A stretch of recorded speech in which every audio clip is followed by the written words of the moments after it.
कहानी शुरू होती है प्राचीन मिस्र की रेतीली धरती से, जहां फिरौन और उनके दरबारियों को हमेशा के लिए सुरक्षित रखने का एक अनोखा तरीका खोजा गया था। मिस्र की यह रहस्यमयी भूमि हमें एक ऐसे समय में ले जाती है जहां हर मौत का अर्थ एक नई शुरुआत माना जाता था। लोग मानते थे कि उनकी मृत्यु के बाद आत्मा को अपने शरीर की जरूरत होगी, इसलिए वे शव को मम्मी में बदल देते थे ताकि वह हमेशा सुरक्षित रहे। और यहीं से शुरू हुआ मम्मीकरण का सिलसिला, जो हजारों साल बाद भी हमें रोमांचित करता है। आज की इस वीडियो में हम ममीज के बारे में ही जानेंगे। वीडियो में आगे बढ़ने से पहले अगर आप हमारे चैनल पर नए हैं तो चैनल सब्सक्राइब करके बेल आइकॉन को दबा लीजिए ताकि हमारी नई वीडियोस की सूचना आपको सबसे पहले मिल जाए। तो चलिए वीडियो में आगे बढ़ते हैं। प्राचीन मिस्र की सभ्यता, एंशिएंट इजिप्शियन सिविलाइजेशन, मानव इतिहास की सबसे पुरानी और जटिल सभ्यताओं में से एक है, जिसका उद्भव लगभग 3100 बीसी नील नदी के किनारे हुआ। ये सभ्यता लगभग 3000 वर्षों तक अपने उत्कर्ष पर रही और इसके अद्वितीय योगदान ने विश्व इतिहास और संस्कृति पर गहरा प्रभाव डाला।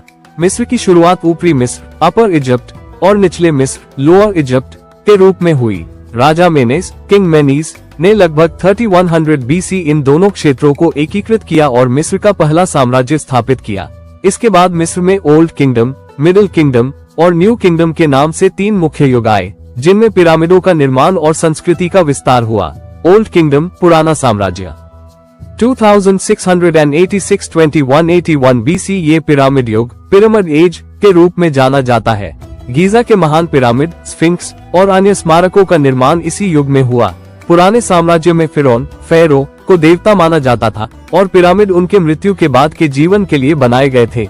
1.2 मिडिल किंगडम, मध्य साम्राज्य, 2055-1650 बीसी, ये युग मिस्र की कला, साहित्य और वास्तुकला के लिए प्रसिद्ध है। इस समय में फिरौन का शासन मजबूत हुआ और साम्राज्य का विस्तार किया गया।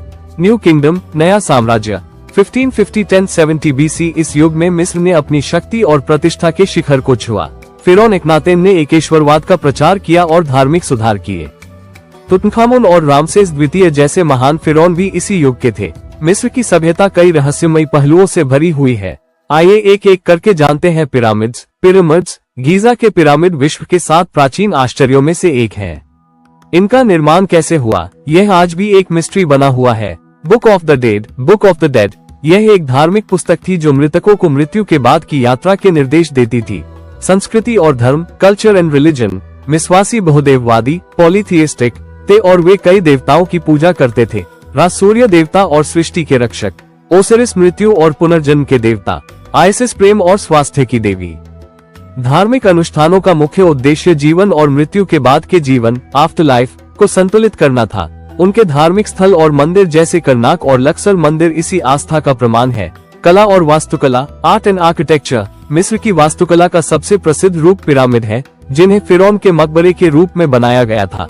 इसके अलावा मूर्तिकला और चित्रकला भी बहुत महत्वपूर्ण थे, जिसमें जीवंत रंगों और चित्रलिपि, हायरोग्लिफिक्स, का उपयोग होता था। विज्ञान और गणित, साइंस एंड मैथमेटिक्स, मिस्वासियों ने गणित, खगोल शास्त्र और चिकित्सा में भी उत्कृष्टता प्राप्त की थी। पिरामिड निर्माण के लिए जटिल गणनाओं और नील नदी के बाढ़ चक्र को समझने के लिए उन्होंने कैलेंडर का विकास किया था। ममीकरण, ममिफिकेशन, मिस्वासी मृतकों को ममी बनाकर संरक्षित करते थे ताकि आत्मा का जीवन के बाद पुनः शरीर में प्रवेश संभव हो सके। मिस्र के पुजारी और वैज्ञानिकों ने ममीकरण के लिए एक खास विधि बनाई थी, जिसमें लगभग 70 दिन का समय लगता था। जैसे ही किसी राजा या रानी का निधन होता, सबसे पहले उसके शरीर के आंतरिक अंगों को निकाल दिया जाता ताकि शरीर सड़ न जाए। इन अंगों को विशेष ताबूतों में सुरक्षित किया जाता और फिर शरीर को एक अनोखे नमक, जिसे नाट्रॉन कहा जाता है, में सुखाया जाता था। सूखने के बाद शरीर को लिनेन के कपड़े में लपेटा जाता, जिसे ताबीजों और मंत्रों के साथ सुरक्षित किया जाता। हर परत में जादुई मंत्रों और प्रतीकों को जोड़ा जाता ताकि आत्मा को कोई नुकसान न हो।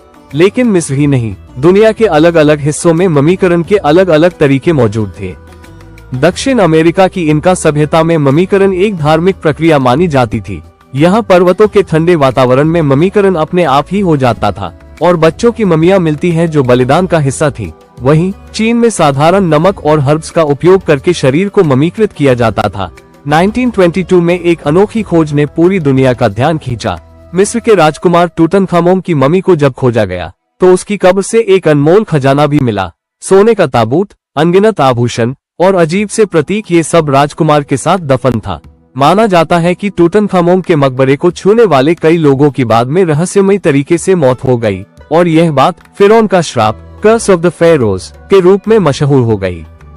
कुछ वैज्ञानिकों का मानना है कि ऐसा मकबरे में मौजूद विषैले बैक्टीरिया या रसायनों की वजह से हुआ होगा, लेकिन ये रहस्य आज भी कायम है। इसी तरह की एक और रहस्यमयी मम्मी की खोज 1991 में यूरोप के आल्प्स पर्वत में हुई। एक बर्फ की मोटी चादर में जमी यह मम्मी लगभग 5000 साल पुरानी थी। उसे ओत्सी दी आइसमन के नाम से जाना गया। ओत्सी की मम्मी के साथ मिले औजारों, कपड़ों और भोजन के अवशेषों ने वैज्ञानिकों को उस समय के जीवन के बारे में जानने का एक अनोखा मौका दिया। ओत्सी के शरीर पर ताजे घाव और कुछ अनोखे टैटू मिले, जिन्हें देखकर लगता है कि उस पर किसी ने हमला किया था। वैज्ञानिकों ने उसके डीएनए और शरीर की संरचना का गहराई से अध्ययन किया और कई रहस्यों को सुलझाया, पर ओत्सी की मौत का असली कारण आज भी एक अनसुलझा रहस्य बना हुआ है। मम्मियां विज्ञान के लिए खजाने के समान है। इन पर किए गए डीएनए परीक्षण, रेडियो कार्बन डेटिंग और सीटी स्कैन के जरिए हमें उन सभ्यताओं के जीवन, उनकी बीमारियों और सामाजिक मान्यताओं के बारे में जानने का मौका मिला।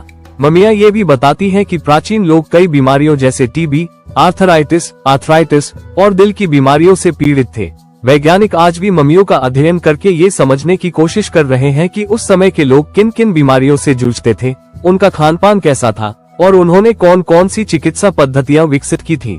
मम्मियां अपने साथ कई अनसुलझे सवाल भी छोड़ जाती है, जैसे दक्षिण अमेरिका में पाए गए कई मम्मियों के चेहरे पर कुछ अजीब भाव नजर आते हैं, जैसे कि उनकी मृत्यु किसी रहस्यमयी परिस्थिति में हुई हो। उनके आसपास के वातावरण और उनके शरीर के अवशेषों के अध्ययन से कभी कभी यह लगता है कि उन्हें अचानक मौत का सामना करना पड़ा था। इसी तरह कुछ मम्मियों पर ऐसे अनजान निशान मिले हैं जो उनके जीवन की कठिनाइयों या किसी प्रकार के धार्मिक संस्कार से जुड़े हो सकते हैं। आज दुनिया के कई बड़े संग्रहालयों में मम्मियां सुरक्षित रखी गई है, जहां पर हर साल हजारों पर्यटक उन्हें देखने आते हैं। ये मम्मियां न केवल देखने में अद्भुत हैं, बल्कि इतिहास और विज्ञान का एक अनोखा संगम भी है। इनके जरिए प्राचीन सभ्यताओं के रहस्यों को समझने में मदद मिलती है और साथ ही यह भी पता चलता है कि हमारे पूर्वज किस प्रकार के रहन सहन और धार्मिक विश्वासों को मानते थे।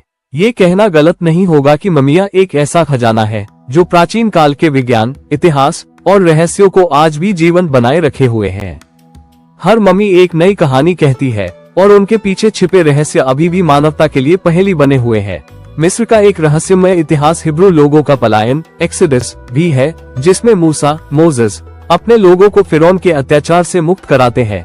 ये घटना बाइबल में वर्णित है, लेकिन इसके वास्तविक होने पर आज भी विवाद है। प्राचीन मिस्र की सभ्यता धीरे धीरे कमजोर होती गई और इसे कई बाहरी आक्रमणों का सामना करना पड़ा। इसका पतन कई कारणों से हुआ, जिनमें सत्ता की कमजोरी, प्राकृतिक आपदाएं और बाहरी आक्रमण शामिल थे। नील नदी में बाढ़ का सही तरीके से न आना और सूखा भी एक कारण बना। 332 BC में अलेक्जेंडर महान, अलेक्जेंडर द ग्रेट ने मिस्र को जीत लिया। इसके बाद मिस्र पर ग्रीक शासकों और फिर रोमन साम्राज्य का अधिकार हो गया।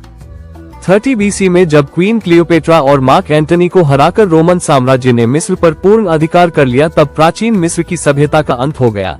प्राचीन मिस्र की सभ्यता का प्रभाव आज भी दुनिया भर में देखा जा सकता है। मिस्रवासियों की गणित और खगोल शास्त्र में महारत ने आधुनिक विज्ञान पर गहरा प्रभाव डाला।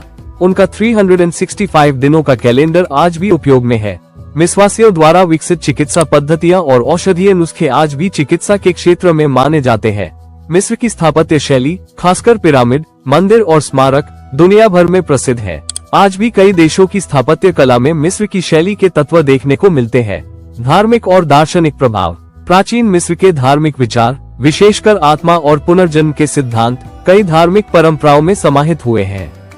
मिस्र की सभ्यता का अध्ययन आज भी जारी है। पुरातत्वविद, आर्कियोलॉजिस्ट्स और इतिहासकार, हिस्टोरियंस मिस्र की मम्मी, पिरामिड और प्राचीन ग्रंथों का अध्ययन कर रहे हैं, जो हमें इस सभ्यता के बारे में और अधिक जानने में मदद करता है। हर साल नए पुरातत्व अवशेष खोजे जाते हैं, जो मिस्र की सभ्यता की महानता को प्रमाणित करते हैं। मिस्र की संस्कृति, उनके पिरामिड्स और मम्मी, उनके देवता और धार्मिक ग्रंथ, यह सभी आधुनिक मानवता को प्रेरणा और ज्ञान का स्रोत प्रदान करते हैं। मिस्र का इतिहास हमें प्राचीन सभ्यता की उन्नति, उनकी वैज्ञानिक सोच और रहस्यमय दुनिया के बारे में गहरी समझ देता है।